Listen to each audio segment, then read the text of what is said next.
Olá, gente boa, aqui é o Gabriel do blog do Labemos e esse vídeo apresenta um post da série Teoria Social em Pílulas, o post intitulado Talcott Parsons e a Teoria da Ação.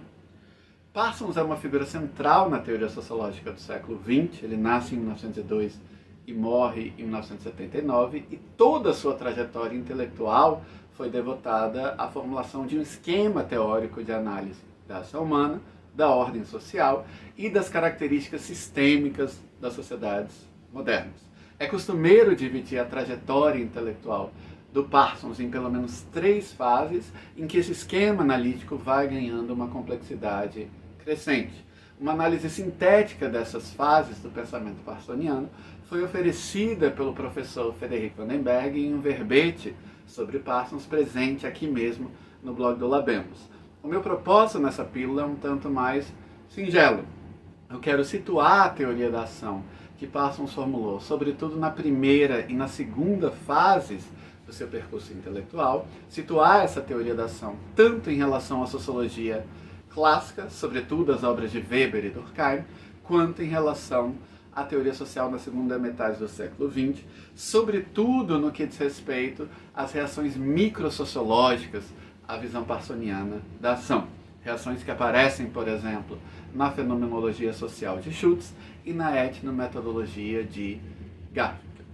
Pois bem, o primeiro documento fundamental na teoria parsoniana da ação é o livro que ele publica em 1937, A Estrutura da Ação Social, em que ele já reconhece a necessidade para a teoria sociológica de vincular duas questões centrais. De um lado, a natureza da ação humana e dos seus motores subjetivos. Então, Parsons estava dialogando criticamente com perspectivas como a psicologia behaviorista, que supunham que uma teoria genuinamente científica da ação deixaria de lado processos internos ao agente, motivações subjetivas. Parsons vai defender, então, o caráter impregnado de significado da ação humana, a impossibilidade de elucidar o mundo social sem elucidar também o que se passa na subjetividade dos agentes e, sobretudo, os motores das suas formas de conduta.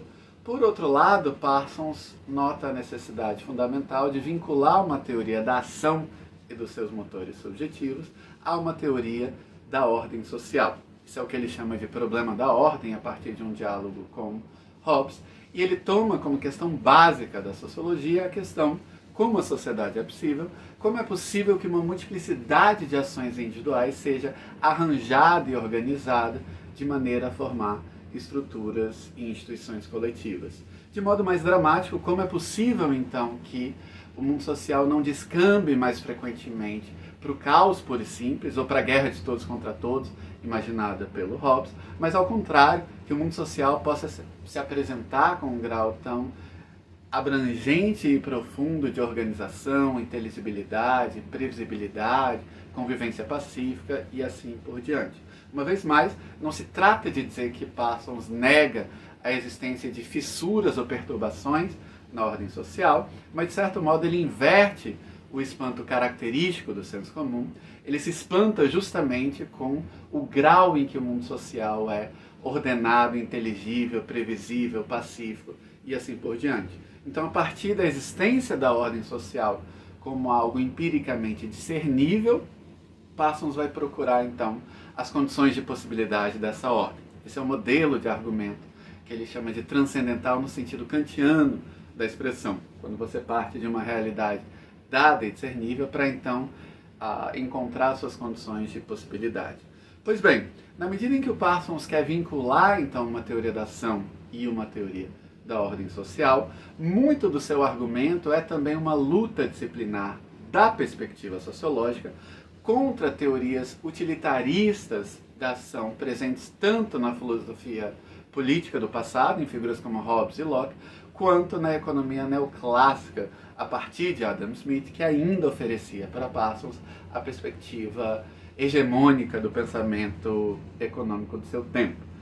E basicamente essas teorias apresentam o autor individual como um calculador racional e autointeressado. O ser humano é apresentado como essa criatura que encontra os meios racionalmente mais adequados, ou tidos como racionalmente mais adequados, à consecução de seus fins. Isso ganha uma forma irrealista na teoria contratualista do Estado Social, que supõe indivíduos pré-constituídos, que então entram no contrato para estabelecer a ordem societária, mas isso também ganha um contorno irrealista para Parsons, na medida em que, segundo ele, se os indivíduos de fato se conduzissem de maneira racional instrumental, racional com relação a fins e autointeressada ou egoísta, nenhuma ordem social seria possível. Parsons então incorpora o insight durkheimiano, segundo o qual a convivência em sociedade só é possível se houver uma convergência significativa entre os agentes individuais quanto aos fins e objetivos legitimamente desejáveis de suas condutas. Aí o Parsons vai dizer que só é possível encontrar essa convergência caso haja uma concordância quanto a determinadas normas e valores. Portanto, a moralidade é, assim como em Durkheim, o cimento fundamental que liga a ação individual e ordem social em Parsons. Certas concepções do justo, do injusto, do bom, do ruim, do certo e do errado, que são interiorizadas na personalidade individual como orientações de conduta. Isso é muito importante porque na longa interpretação que o Parsons oferece de Durkheim em A Estrutura da Ação Social, ele gosta de enfatizar muito mais o último Durkheim, que vai tentar mostrar como a moralidade, que de início é um fato social exterior aos agentes, é interiorizada na personalidade a ponto de ser vivida como um anseio íntimo, não como uma coerção externa. Parsons prefere esse Durkheim ao Durkheim das regras do método sociológico, que ainda enfatizava muito o caráter exterior e coercitivo da moralidade em relação a quaisquer indivíduos.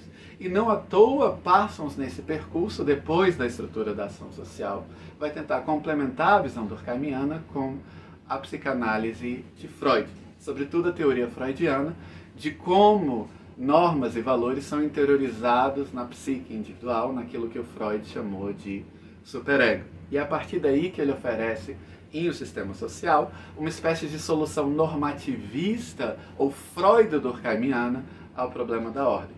Existe a ordem social, não só porque a moralidade existe fora dos indivíduos, institucionalizada na sociedade como um todo, mas essa mesma moralidade que existe fora dos indivíduos é interiorizada na personalidade via socialização.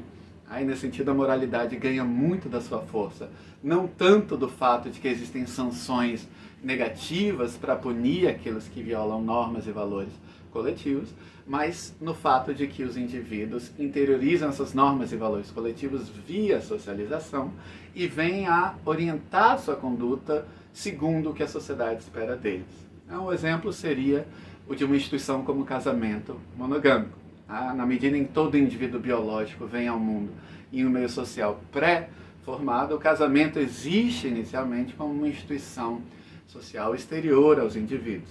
Os indivíduos vêm ao mundo com a libido, que é essa energia sexual difusa, de início não orientada para quaisquer alvos específicos, e o que a socialização, o que a moldagem social da personalidade vai fazer é justamente canalizar essa energia afetiva ou erótico-afetiva para objetivos socialmente valorizados. Isso acontece de maneiras diversas. A criança, por exemplo, aprende a observar que o casamento monogâmico é o principal modo de vínculo erótico-afetivo entre as pessoas de sua família, entre os amigos de seus pais, assim por diante. Essa mesma criança, quando vira adolescente, pode se expor a uma série de narrativas ficcionais da literatura, do cinema, ou hoje a gente diria dos seriados de TV, que reforçam essa mensagem, de tal modo essa mensagem então é interiorizada na personalidade, que ela passa então de uma instituição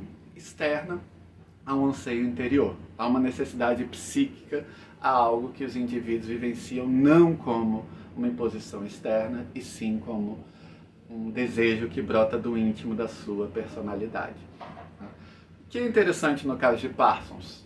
Parsons vai ser criticado a partir dos anos de 1960, sobretudo, depois de um período ali na década de 1950, em que o estrutural funcionalismo se torna uma visão hegemônica, e não só na sociologia estadunidense.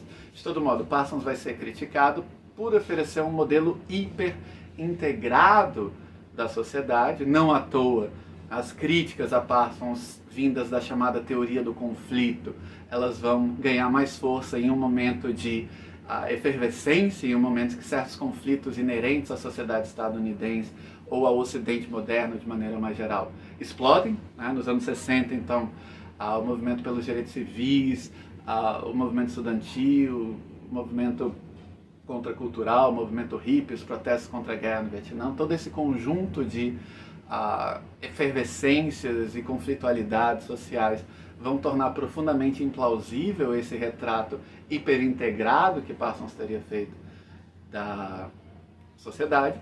Mas, de todo modo, o que é interessante é que já na sua leitura de Freud, Parsons oferece uma visão enviesada na medida em que ele enfatiza muito mais o potencial normatizante do superego do que o potencial, digamos, anômico, disruptivo e subversivo do que Freud chamou de id ou isso. De qualquer maneira, o que é fundamental levar em consideração é que justamente por se concentrar na interiorização de valores na personalidade, esses valores que se tornam necessidades e disposições individuais, Parsons acabou deixando de lado uma outra dimensão importante da ação, que é o fato de que a ação social é um desempenho qualificado. É algo que requer uma série de competências cognitivas e práticas complexas. Justamente essas competências vão ser analisadas por microsociologias interpretativas. Então, o que eu digo no texto é que, no fim das contas, na medida em que o Parsons pensa muito mais as pré-condições da ação social do que a ação social como um desempenho prático, essa dimensão das competências e habilidades dos agentes individuais é subtorizada em Parsons. É como se Parsons estivesse descrevendo o ensaio de uma peça que nunca efetivamente começa. E a análise da peça, ou seja, a análise da ação social como desempenho prático,